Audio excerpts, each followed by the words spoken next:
Good afternoon, my Real News Midday TV family. Welcome back to the channel for another news update for January 7, 2024. And in the news this afternoon, mother grief-stricken after son killed in bike crash hours before 20th birthday. Sashon Brown would have celebrated his 20th birthday on Saturday, but a tragic incident robbed him of ever seeing that milestone. The aspiring electrician died at the Savannah Lamar Public General Hospital on Friday night after he sustained multiple injuries in a traffic collision while riding his motorcycle in his community of Broughton, Little London in Westmoreland in the afternoon.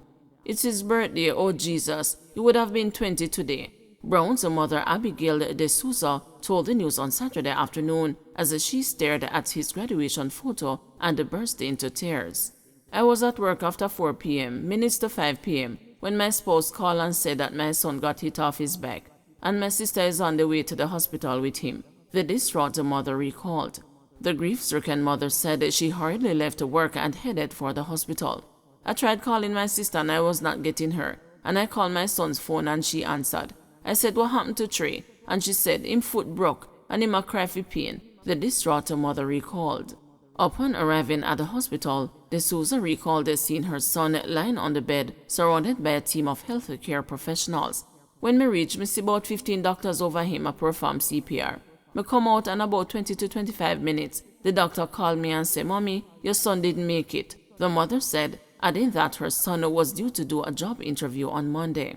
Meanwhile, Member of Parliament for Westmoreland Western, Marland Wilson, who visited the family on Saturday, used the opportunity to warn motorcyclists to be cautious. "I want to use this opportunity to call on all motorcycle operators in the parish and across Jamaica to be mindful while operating their motorcycles. Use helmets. Ensure that you operate your motorcycle in a safe manner in which it can protect your life and the life of your pillion and other road users," Wilson charged. "On the path of the government, we have seen where in Grange Hill under the Ministry of National Security, under the stewardship of Dr. Harris Chang, where we have carried out a series of training for motorcycle operators," Wilson added, revealing that the government is looking to expand the program to more motorcycle operators. Wilson also expressed the condolences to the family of Brown, who he said had a bright and a prosperous future. Councillor Ian Miles, Little London, JLP, also extended his condolences to the family, noting that he is saddened by the tragic incident. "It's one of those incidents that would have rocked the community of Broughton today," Miles echoed. Following Brown's death, the Westmoreland police had a targeted operation at the crash site on Saturday. The news saw where the lawmen seized the 2 motorcycles that were said to be unlicensed. Several motorcycle operators were also stopped and found to be operating contrary to the road code. One bike taxi operator was fined $33,000. Reports from the police are that about 4:30 p.m., Brown was riding his black special edition motorcycle along the Broughton Main Road towards Little London when, upon reaching a section of the main road, he collided with a grey Toyota Tundra van. Brown sustained multiple injuries. He was rushed to the hospital, where he died on Friday night while undergoing treatment. Westmoreland records the first murder for 2024. After ending 2023 with 117 people killed, Westmoreland recorded its first murder of the year on Saturday night.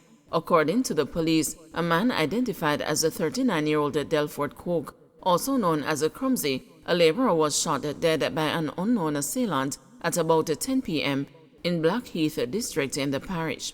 Reports from the police indicate that Coke was inside his dwelling when he was confronted by a lone gunman who opened fire, hitting him in the face and the chest. The gunman then escaped on foot in the area. The now deceased was later discovered by neighbors. The police were summoned, and on their arrival, Coke was observed lying on his back, suffering from multiple gunshot wounds. He was transported to the Savannah Lamar Public General Hospital, where he was pronounced dead. 2 shot, 1 fatally in alleged attempted robbery in downtown Kingston. 2 men were shot, 1 fatally, on Beckford Street in downtown Kingston on Sunday morning. 1 firearm was also reportedly recovered. The news understands that sometime after 4 a.m., the men allegedly broke into a wholesale and stole several items. Law enforcement officers were alerted and reportedly faced gunfire upon their arrival. The police returned the fire, and when the shooting subsided, the two men were found suffering from gunshot wounds. They were taken to hospital, where one was pronounced dead, while the other was admitted under police guard. FAA order grounds 2 U.S. aircraft in Jamaica. At least 2 United Airlines aircraft were grounded in Jamaica on Saturday after the United States Federal Aviation Administration ordered U.S. airlines to stop using some Boeing 737 MAX 9 planes until they are inspected. This came less than a day after one of those planes lost a chunk of its body in midair with an extremely loud pop, terrifying passengers before the jet safely returned to ground.